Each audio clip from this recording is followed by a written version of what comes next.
আপনাদের এলাকায় হয়তোবা জানি না কিভাবে খুতবা হয়, তো আমরা স্বাভাবিকভাবে দুইটা খুতবা দেই বাংলা ভাষায়। অনেকেই বলতে পারে বাংলা ভাষায় কেন খুতবা হবে? খুতবা তো আমাদের মসজিদে গ্রাম অঞ্চলে আরবি ভাষায় দেওয়া হয়। রাসূলুল্লাহ সাল্লাল্লাহু আলাইহি সাল্লাম দুইটা খুতবা দিতেন, তিনটা কখনোই দিতেন না। রাসূলুল্লাহ সাল্লাল্লাহু আলাইহি সাল্লাম দুইটা খুতবা দিতেন আর তিনি দাঁড়িয়ে খুতবা দিতেন। কোরআনই তো প্রমাণ করছে, ওয়াইদা রাআউ তিজারাতান আও লাহওয়ান ফাদ্দু ইলাইহা ওয়া তারাকুকা কাইমা। হে নবী, তারা যখন আপনাকে দাঁড়ানো অবস্থায় রেখে চলে গেল, যখন তারা ব্যবসা দেখলো, বাণিজ্য দেখলো, জুমার দিনে আপনি খুতবা দিচ্ছিলেন, আপনি দাঁড়িয়ে আলোচনা করছিলেন, আর আপনাকে দাঁড়ানো অবস্থায় রেখে তারা আপনার কাছ থেকে সরে গেল, তারা যদি জানতো এর ভিতরে কি কল্যাণ আছে, এগুলো রেখে চলে তারা কিরা কৌতুকের পিছনে, ব্যবসার পিছনে ছুটে বলল। এই আয়াতও প্রমাণ করছে রাসূল সাল্লাল্লাহু আলাইহি ওয়াসাল্লাম দাঁড়িয়ে খুতবা দিতেন।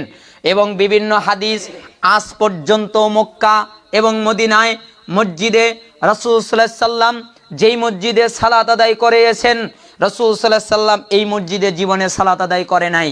বাংলাদেশের কোনো মসজিদে সালাত আদায় করে নাই। তিনি সালাত আদায় করেছেন মক্কার মসজিদে, তিনি সালাত আদায় করেছেন মসজিদের নববীতে, মদিনার মসজিদে। অতএব মক্কা এবং মদিনার মসজিদে আজ পর্যন্ত দুইটা খুতবা হচ্ছে, তিনটা খুতবা হয় না। আমরা রাসূলের এতই ইত্তেবা করি, এতই বলি আমরা রাসূলের সুন্নাতকে ভালোবাসি, অথচ আল্লাহর নবী খুতবা দিয়েছিলেন দুইটা, আমরা মাতব্বরি করে দেই তিনটা। অর্থাৎ একটা বসে দেই, তখন আমরা বলি এটা আলোচনা করছি। আলোচনা কি? খুতবাই তো আলোচনা, এর অর্থই তো আলোচনা। খুতবার অর্থই তো বক্তব্য, বক্তব্যকেই তো আরবিতে খুতবা বলা হয়। খুতবাই তো বক্তব্য, বক্তব্যই তো লেকচার। খুতবার বাংলা করলে হয় বক্তব্য, খুতবার ইংরেজি করলে হয় লেকচার। একই জিনিস, সে আগে আলোচনা করছে, ওয়াজ করছে, আর পরে গিয়ে দুইটা আরবিতে খুতবা দিচ্ছে, জনগণ কিছুই বুঝছে না। একই জিনিস বারবার রিপিট হচ্ছে। অথচ রাসূলুল্লাহ সাল্লাল্লাহু আলাইহি ওয়াসাল্লাম দুইটা খুতবা দিতেন, প্রথম খুতবায় এবং দ্বিতীয় খুতবায় লোকেদেরকে উপদেশ দিতেন। সেই জন্য আমি দুইটা খুতবা দিচ্ছি, আপনারা রাগান্বিত হবেন না। আর একটা জিনিস ভালো করে মনে রাখবেন, যেহেতু আপনাদের এই মসজিদে নতুন আসা, আমি শুনতে পেয়েছি অনেকেই নাকি বলেই ফেলেছেন যে কোন ইহুদিদের এজেন্ট আসবে, কোন লোকগুলো আসবে, কোন আহলে হাদিসরা আসবে, আহলে হদিসরা আসবে, তারা আমাদের নষ্ট করার জন্য আসবে। মূলত আহলুল হাদিসরা এমন একটা লোক, মূলত আহলুল হাদিসরা এমন একটা মানহাজের অনুসরণ করে, তাদেরকে যদি টাকের নিচে চাপিয়ে দেওয়া হয়, তাদেরকে যদি হত্যার হুমকি দেওয়া হয়, তাদেরকে যদি মেরে ফেলা হয়, রাসূলুল্লাহর সুন্নাত জিন্দেগিতে তারা ছাড়বে না। দুনিয়ার সমস্ত মানুষেরা মানুষের ভয়ে অনেক কিছু ছেড়ে দিতে পারে, কিন্তু যারা আহলুল হাদিস মানহাজের, যারা সালাফি মানহাজের, এরা তাদের ব্যক্তিগত কোনো কথা বলে না, এরা রাসূলুল্লাহ সাল্লাল্লাহু আলাইহি সাল্লামের সুন্নাহকে উদ্বোধন করার চেষ্টা করে। আজকে আমাদের সমাজে দেখেন কত বিভক্তি হয়ে গেছে।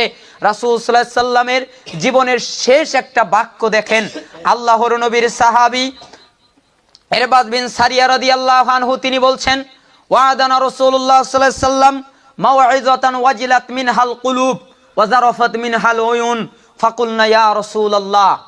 একদিন আল্লাহর নবী সাল্লাল্লাহু আলাইহি সাল্লাম আমাদের ভিতরে বের হয়ে আসলেন। আসার পরে তিনি আমাদের সামনে এমন ওয়াজ করলেন, এমন আলোচনা করলেন, তাতে আমাদের অন্তরটা ভয় পেয়ে গেল, আমাদের চক্ষু দিয়ে টস টস করে পানি পড়তে লাগলো। আমরা বললাম, কান্নাহা মাওইযাতু মুআদ্দাইন ফাআউসিনা। হে আল্লাহর নবী, আপনার কথা শুনে মনে হচ্ছে এটা বিদায়ী নসিহত, এরপরে হয়তোবার আপনি আলোচনা করবেন না। এটা আপনার জীবনের মনে হয় শেষ ভাষণ, আপনার জীবনের শেষ নসিহত, হয়তোবা আপনি এরপরে আর কথা বলবেন না, তাহলে আপনি আমাদেরকে উপদেশ দিন।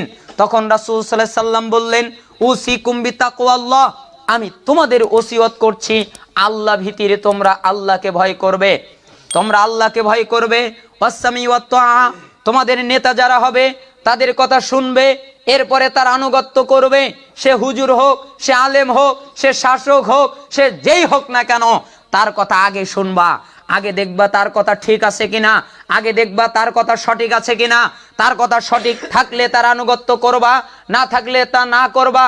ওয়া ইন তাআম্মারা আলাইকুম আবদুন, যদি একজন কৃতদাস নিগ্রহ তোমাদের নেতৃত্ব দেয়, ওয়া ইন্নাহু মান ইয়াইশ মিনকুম বাদি ফাসায়ারা ইখতিলাফান কাসীরা ফাআলাইকুম বিসুন্নতি ওয়া সুন্নাতিল খুলাফাইর রাশিদিন আল মাহদিয়িন আদ্দু আলাইহা বিন নওয়াজিজ ওয়া ইয়াকুম ওয়া মুহদাসাতাল উমুর ফাইন্না কুল্লা বিদআতিন দালালা। তখন আল্লাহর নবী বললেন, তোমরা যারা আমার পরে জীবিত থাকবে, আমি আর বেশি দিন তোমাদের মাঝে বেঁচে থাকবো না, আমি অচিরেই মরে যাব, আমি দুনিয়া থেকে বিদায় নিয়ে চলে যাব। আল্লাহ তাআলা নিজেই বলছেন, ইন্নাকা মাইয়িতুন ওয়া ইন্নাহুম মাইয়িতুন, হে নবী তারাও মৃত্যুবরণ করছে, আপনিও মৃত্যুবরণ করবেন। অর্থাৎ নবী মারা গেছেন, নবী জিন্দা নবী নয়। যারা বলে নবী জিন্দা নবী, তারা মিথ্যা কথা বলেছেন। নবী জিন্দা নবী নয়, নবীর মাটি অক্ষত, নবীর দেহ কেউ খেতে পারে না, নবীর দেহ মাটি খেতে পারে না, তার দেহ ওভাবেই আছে। কিন্তু নবী আমাদের মতো জীবিত নয়। বারজাখের জগতে যেভাবে জীবিত থাকে, বারজাখের জগতের মতো তিনি, বারজাখের জগতে মানুষেরাও ওইভাবেই থাকে, তাদের রুহের মাধ্যমে যেভাবে থাকে ওইভাবে থাকে। আল্লাহর নবী আমাদের কথা শুনতে পান না, আল্লাহর নবী জীবিত নয়, আল্লাহর নবী মৃত্যুবরণ করেছেন। এজন্য রাসূল সাল্লাল্লাহু আলাইহি ওয়াসাল্লাম বলছেন, তোমরা আমার পরে যারা জীবিত থাকবে, আমি মৃত্যুবরণ করব, অচিরেই তোমরা দেখতে পাবে অনেক মতভেদ। এক দলের সাথে আর এক দলের কোনো মিল নাই, এক তরিকার সাথে আর এক তরিকার কোনো মিল নাই, এক মানহাজের সাথে আর এক মানহাজের মিল নাই। এরকম ইখতিলাফ দেখতে পাবে। ওই রকম ইখতিলাফ যখন দেখতে পাবে, তখন তোমাদের উপরে আবশ্যক হলো আমি নবীর সুন্নাতকে আঁকড়ে ধরবে, আর আমার খোলাফায়ে রাশেদিন, আমার সাহাবীদের সুন্নাতকে আঁকড়ে ধরবে। আদ্দু আলাইহা বিন নওয়াজিজ, মারির দাঁত দিয়ে কামড়ে শক্ত করে আঁকড়ে ধরবে।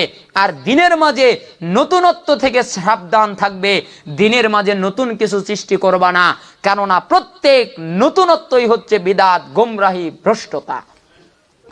আবু দাউদের 4607, তিরমিজি 2676, ইবনে মাজাহ 43, ইবনে হিব্বান 5, তিরমিজি 2157 নম্বরে, সহিহ তারগিব ওয়াত তারহিবের 37 হাদিস এসেছে, সনদ বিশুদ্ধ। অর্থাৎ আল্লাহর নবী বুঝাতে চাইলেন, ইখতিলাফ ঘটবে, দলাদলি ঘটবে, তোমরা দলাদলিতে যাবে না, তোমরা আমার সুন্নাতকে আঁকড়ে ধরবে, আমার খোলাফায়ে রাশেদিনের সুন্নাতকে আঁকড়ে ধরবে মারির দাঁত দিয়ে কামড়ে।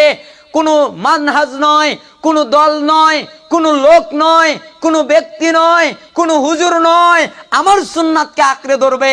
কোনো হুজুরকে আঁকড়ে ধরবে না, কোনো দলকে আঁকড়ে ধরবে না, কোনো তরিকাকে আঁকড়ে ধরবে না, কোনো ব্যক্তিকে আঁকড়ে ধরবে না, আমি নবীর সুন্নাতকে আঁকড়ে ধরবে, এছাড়া কাউকে ধরবে না। এ কথা আল্লাহর নবী বললেন। আল্লাহর নবী বলেছেন যে দলাদলি হবে।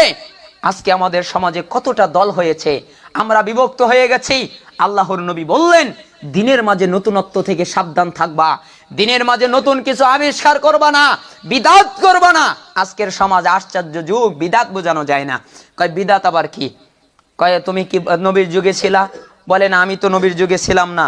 কয় তাহলে তুমিও তো বিদআত, তুমিও তো তাহলে বিদআত, নবীর যুগে যা ছিল না তাই তো বিদআত। মূলত বিদআতই বোঝেনি। এই মাইক বিদআত নয়, এই মাইক্রোফোন বিদআত নয়, এই জামা বিদআত নয়, এই টুপি বিদআত নয়, এই চশমা বিদআত নয়, এটা আবিধানিক অর্থে বিদআত, কিন্তু শরীয়তের অর্থে বিদআত এটা নয়।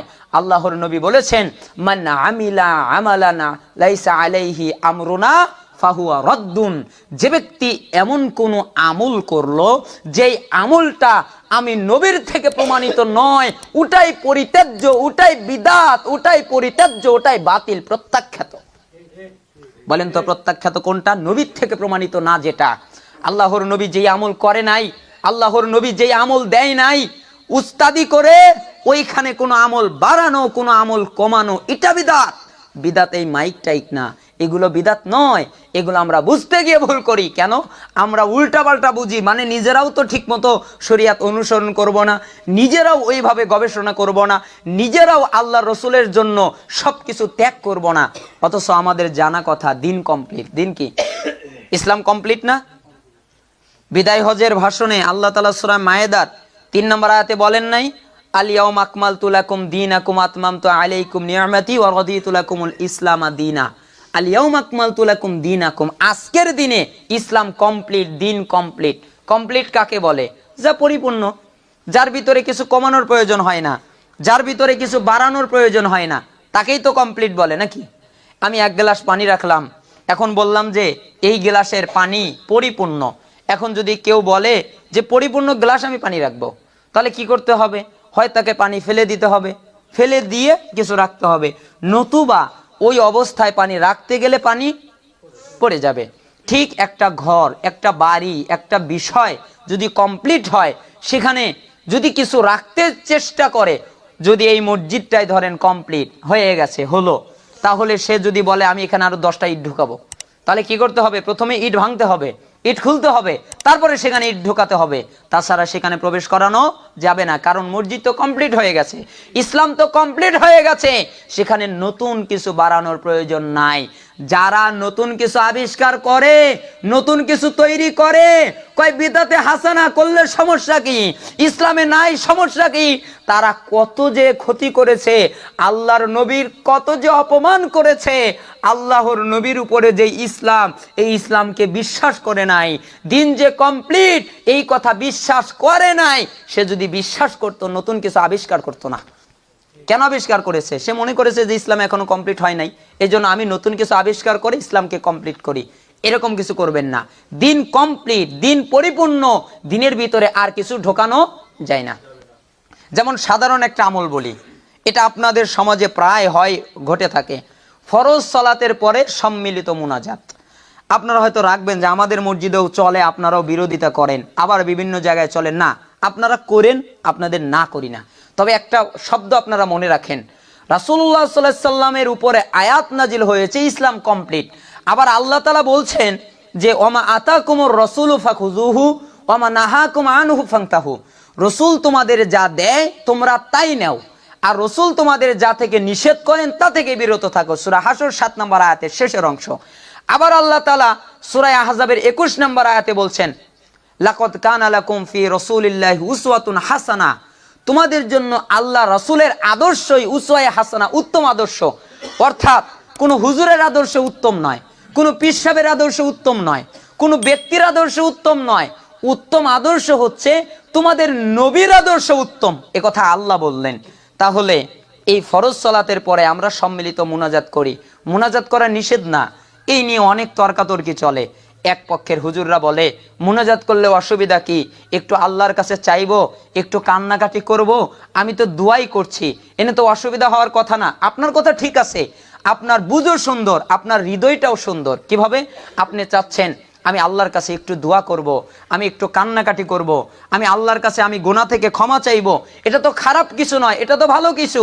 কিন্তু আপনি কি জানেন আপনার অজান্তে কত বড় অন্যায় হয়ে গেছে? আপনার অজান্তে আপনি কত বড় অন্যায় করে ফেলেছেন, আপনি এটা বোঝেননি। দেখেন বাস্তব উদাহরণ, আল্লাহর নবী বলেছেন যখন ফরজ সালাত শেষ হয়ে যাবে তখন তোমরা বলবে আস্তাগফিরুল্লাহ, তাহলে আল্লাহ তোমাদের গুনাহ ক্ষমা করে দেবেন। যখন ফরজ সালাত শেষ হয়ে যাবে, ফরজ সালাত, তখন বলবে আস্তাগফিরুল্লাহ, বলবে আস্তাগফিরুল্লাহ, আস্তাগফিরুল্লাহ 3 বার বলবে। কোন বর্ণনায় আল্লাহু আকবার 1 বার বলবে। তাহলে আল্লাহ তোমাদের মর্যাদা বাড়িয়ে দেবেন। আল্লাহুম্মা আনতাস সালাম ওয়া মিনকাস সালাম তাবারাকতা ইয়া যাল জালালি ওয়াল ইকরাম, এটা পড়বে।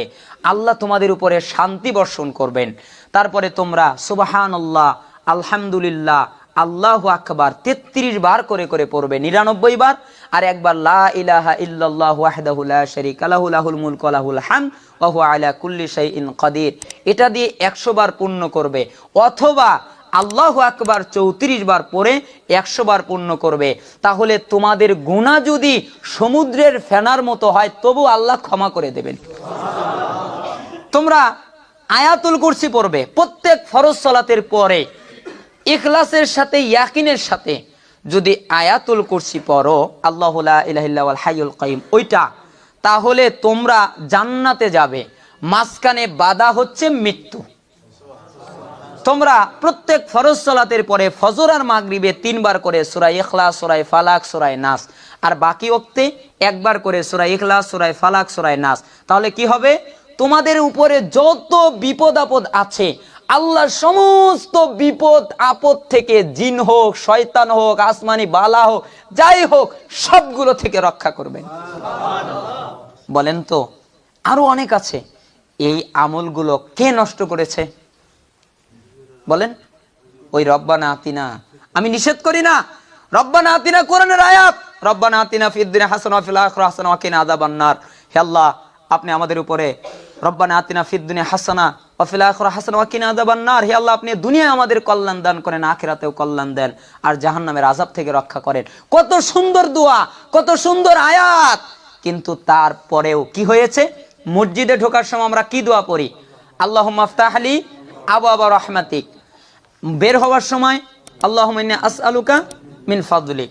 এখন মসজিদে ঢোকার সময় আমি যদি পড়ি যে আলহামদুলিল্লাহি রাব্বিল আলামিন রহমানির রহিম মালিক ইয়াউমিদ্দিন, সওয়াব হবে? কি হবে? গুনাহ হবে। কেন হবে? ওই যে আল্লাহর নবী একটা দোয়া দিয়েছেন, ওই দোয়াকে আমার পছন্দ হয় নাই, ওই দোয়াটাকে সরাইয়া দিয়া আমি সূরা ফাতিহা সেট করেছি। আল্লাহর নবী যে দোয়া দিলেন ওইটা পছন্দ হয় নাই, আমি আলাদা আরেকটা লাগালাম, আল্লাহর নবী অপমানিত হলেন, এই জন্য এটা বিদাত হলো। বিদাত এমনি হয় না। বিদাত কেন হয় জানেন? বাড়ালে হয় বিদাত। আগে বিদাতের সংজ্ঞা বোঝেন। বিদাত হয় বাড়ালে, বিদাত হয় কি করলে? বিদাত হয় কমালে, বিদাত হয় কি করলে? বিদাত হয় চেঞ্জ করলে। আল্লাহ যেই ইসলাম দিয়েছে, আল্লাহ যেই তরিকা দিয়েছে, আল্লাহ তাআলা যেই মানহাজ দিয়েছে, তার থেকে যদি আপনি বাড়িয়ে দেন, ইসলাম আল্লাহর থাকবে। আপনি যদি বাড়ালেন আপনার হয়ে যাবে। যদি কমিয়ে দেন তাহলে আল্লাহর ইসলাম থাকবে, আপনি কমিয়েছেন। যদি আপনি চেঞ্জ করে দেন তাহলে আল্লাহর ইসলাম খুঁজে পাওয়া যায় না। ঠিক বিদাত বাড়ালে হয়, বিদাত কমালে হয়, বিদাত চেঞ্জ করলে হয়। দোয়া ইবাদাত, দোয়া নেকির কাজ, দোয়া সওয়াবের কাজ, দোয়া বৈধ আছে। কিন্তু আল্লাহর নবী ফরজ সালাতের পরে এই যে দোয়াগুলো পড়েছেন, এই দোয়াগুলো যে চেঞ্জ করলেন, এই দোয়াগুলো যে সরাইয়া দিলেন, এই দোয়া করে দোয়াগুলো না পড়ে আপনি নিজে এলোপাতারি একটা দোয়া করলেন, আপনি মুনাজাত করলেন, আল্লাহর নবীর দেওয়া দোয়াগুলো অপমানিত হলো, চেঞ্জ হলো। এই যে রদবদল, এই যে চেঞ্জ হলো, এই কারণে আল্লাহর নবী অপমানিত হলো, এই কারণে এটা বিদআত, এটা মারাত্মক গুনার কাজ। আল্লাহর নবীকে অপমান করা হয়েছে। যদি বলা হয় যে রসুলই আমাদের আদর্শ, তাহলে আল্লাহর নবীরটা নিতে হবে। আপনি দোয়া করেন, পরে করেন, মোনাজাত যতক্ষণ মনে চায় করেন, আল্লাহর নবীর গুলা আগে করে নেন, এগুলো আগে করে নেন। আপনারা ভালো করে অবগতি আছেন, ফরজ সালাত যদি কেউ আদায় করে তার সামনে কোরআন পড়া হারাম। পড়া যায়? জোরে জোরে কোরআন পড়তে পারবে না, হারাম, নিষেধ, হাদিসে সবাই একমত। তাহলে ওই সময় জোরে জোরে দোয়া করে কিভাবে? যেখানে কোরআন পড়া হারাম। একটা লোক জামাত ত্যাগ করেছে, সে এসে এক রাকাত পেয়েছে, সে দাঁড়িয়ে গেছে, এই পাশ থেকে ইমাম সাহেব দোয়া করছে, ওইখানে ওই লোকটা এই দোয়াটা শুনছে, তাহলে এটা হারাম হলো না? যদি কোরআন তেলাওয়াত করা হারাম হয়, এটাও হারাম। এই জন্য আমাদের সতর্ক থাকতে হবে। মোনাজাত আছে হাদিসে, মোনাজাত হাদিসে নিষেধ নেই, হাত তুলে দোয়ার কথা আছে, কিন্তু ফরজ সালাতের পরে আল্লাহর নবী জীবনেও করেন নাই। কেন করেননি? আজ পর্যন্ত মক্কায় করা হয় না, কেন করা হয় না? মদিনায় মসজিদে নববীতে করা হয় না, কেন করা হয় না? কোন সাহাবীরা করে নাই, কেন করে নাই? আমরা তাদের চেয়ে বেশি দিন বুঝি? আমরা তাদের চেয়ে বেশি পরহেজগার? আমরা তাদের চেয়ে আল্লাহর বেশি প্রিয়? সাহাবীরা যেটা করে নাই, তাবিরা যেটা করে নাই, ইমাম আবু হানিফা যেটা করে নাই, ইমাম শাফি যেটা করে নাই, ইমাম মালিক যেটা করে নাই, ইমাম আহমদ ইবনে হাম্বল যেটা করে নাই, আজকের যারা বড় বড় বিদ্বান তারা করে না। মক্কায় যেটা করা হয় না, মদিনায় যেটা করা হয় না, ওইটাই কল্যাণ আছে, এ কথা ভাবে কিভাবে? খালি সওয়াবের কাজ, খালি সালাত পড়লেই কল্যাণ হয় এমনটি না। রাসূলের পদ্ধতিতে বললে কল্যাণ হয়। কার পদ্ধতিতে? রাসূলের পদ্ধতিতে। সালাত আল্লাহ তাআলা বলে নাই যে খালি সালাত পড়ে যাও। আল্লাহ তাআলা বলেছেন যে তোমরা আমার রাসূলের অনুগত্য করো। ইয়া আইয়ুহাল্লাযিনা আমানু আতিউল্লাহ ওয়া আতিউর রাসূল ওয়া লা তুবতিলু আমালাকুম, সূরা মুহাম্মদ 33 নম্বর আয়াত। হে ঈমানদারগণ, আল্লাহর অনুগত্য করো, রাসূলের অনুগত্য করো, তোমাদের আমল ধ্বংস করো না। অর্থাৎ আল্লাহ এবং আল্লাহর রাসূলের আনুগত্যের 19-20 হলে আমল ধ্বংস হয়ে যাবে, আমল বাতিল হয়ে যাবে। আপনারা রাগান্বিত হলেন, কষ্ট পেলেন? আবার বলতে পারেন যে আমাদের বিরুদ্ধে বললো না, এটা সত্য কথা, যুক্তিসঙ্গত কথা, যেটা মক্কায় হয় না, যেটা মদিনায় হয় না। আমরা তো হানাফি মাযহাব মানি। ইমাম আবু হানিফা জীবনে করে নাই, কোথায় করেছে? কোন কিতাবে করেছে? কোন দলিলে আছে? কোন পৃষ্ঠায় আছে? কোন জায়গায় আছে? ইমাম শাফি জীবনে করে নাই, ইমাম মালিক জীবনে করে নাই, ইমাম আহমদ ইবনে হাম্বল জীবনে করে নাই, তা আমরা করতে যাব কিনা? এই জন্য সাবধান। আল্লাহ সুবহানাহু ওয়া তাআলা আমাদের সঠিক বুঝ দান করুন। আল্লাহর নবীর একটা শেষ হাদিস বলে আমাদের জুমার খুতবা এখানে শেষ করছি। সহিহ বুখারীর ৭২৮০ নম্বর হাদিস এসেছে। আবু হুরায়রা রাদিয়াল্লাহু আনহু তিনি বলছেন যে রাসূলুল্লাহ সাল্লাল্লাহু আলাইহি ওয়াসাল্লাম বলেছেন, কুল্লু উম্মতি ইয়াদখুলুনাল জান্নাহ ইল্লা মান আবা। আমার যত উম্মত আছে সবাই জান্নাতে যাবে, শুধু তারা যাবে না যারা আমাকে অস্বীকার করে। আচ্ছা, আমাদের ভিতরে কেউ কি আছে যে আল্লাহ নবীকে অস্বীকার করি, জান্নাতকে অস্বীকার করি? এটা বিশ্বাস হয়? অসম্ভব কথা। কিভাবে আবার অস্বীকার? আল্লাহ নবীকে আবার অস্বীকার করব কিভাবে? এটা তো মানে অচেতন ভাবে আসে না, এটা তো মুখ থেকে আসার কথাই না। অথচ আল্লাহর নবী বলছেন আমার সমস্ত উম্মত জান্নাতে যাবে, শুধু তারাই যাবে না যারা আমাকে অস্বীকার করে। কিলা মান ইয়া রাসূলুল্লাহ, সাহাবায়ে কেরাম বললেন, হে আল্লাহর নবী, কে আবার অস্বীকার করলো? কে বললো জান্নাত নাই? কে বললো আপনি নবীকে মানে না, আপনাকে অস্বীকার করলো, জান্নাত অস্বীকার করলো? কে অস্বীকার করলো? তখন রাসূল সাল্লাল্লাহু আলাইহি ওয়াসাল্লাম বললেন, মানা তো আনি দাখালাল জান্নাহ। যে ব্যক্তি আমার আনুগত্য করলো, আমি যা আদেশ করেছি, আমি যা নিষেধ করেছি, আর কারোটা না, আমার আনুগত্য করলো, জান্নাতে চলে গেল। ওয়ামান আসানি ফাকাদ আবা, আমি যা দিয়েছি তার অবাধ্যতা করলো, ওই আমাকে অস্বীকার করলো। আমি বলেছি সুদ খেও না, ও খাই কেন? আমাকে স্বীকার করে না তাই। আমি বলেছি ঘুষ খেও না, ও খাই কেন? আমাকে স্বীকার করে না তাই। আমি বলেছি সালাত ত্যাগ করো না, করে কেন? আমাকে স্বীকার করে না তাই। আমি বলেছি বিদাত করো না, ও করে কেন? আমাকে স্বীকার করে না তাই। আমি বলেছি দিনের ভিতরে কমায়ও না বাড়ায়ও না, যা আছে তাই করো, ও কমায় বাড়াই কেন? আমি নবীকে স্বীকার করে না তাই। তার মানে আমাকে যে আমার যে অবাধ্যতা করলো, আমার যে আনুগত্য করলো না, ওই আমাকে অস্বীকার করলো। আন রাগিবা আন সুন্নতি ফামান রাগিবা আন সুন্নতি ফালাইসা মিন্নি। রাসূল সাল্লাল্লাহু আলাইহি ওয়াসাল্লাম বলেছেন, যারা আমার সুন্নাত থেকে মুখ ফিরায় ওরা আমার উম্মতের অন্তর্ভুক্ত নয়। সহিহ বুখারীর নিকাব অধ্যায়ের প্রথম হাদিস। আল্লাহ সুবহানাহু ওয়া তাআলা আমাদের বুঝে তৌফিক দান করুন। আমি অল্প কথায়, যেহেতু জুমার খুতবা খুবই সংক্ষিপ্ত সময়, এখানে অনেক কথাই বলা যায় না, যদিও বা আমার খুতবার বিষয় অন্য দিতে চেয়েছিলাম, সময়ের বা পরিস্থিতির আলোকে, এই সমাজের পরিস্থিতির কারণে এলোপাতাড়িভাবে কিছু কথা আপনাদের সামনে বলে ফেলেছি। যদি আমার কথায় ব্যথা পেয়ে থাকেন আপনারা ক্ষমা করবেন। আমি আসলে ব্যথা দেওয়ার জন্য বলি নাই। আর আপনারা ভাববেন, এই বিষয়গুলা ভাবার চেষ্টা করবেন। আল্লাহ সুবহানাহু ওয়া তাআলা যেন আমাদের সঠিক পথ প্রাপ্ত করেন। হে আল্লাহ, আমাদের যারা অসুস্থ তাদেরকে আপনি শেফা কামেল আজিলা দান করেন। আমাদের যারা অভাবী তাদেরকে অভাব থেকে অব্যাহতি দান করেন। আমাদের যারা ঋণী তাদেরকে ঋণ থেকে অব্যাহতি দান করেন। আমাদের في القلب مشاعر أخفيها قد أشرقت الشمس عليها عن خطط لم أعبأ فيها ستكون بأيامي فرقا فحياتي قبل الحلقات تيه بضياع بشتاتي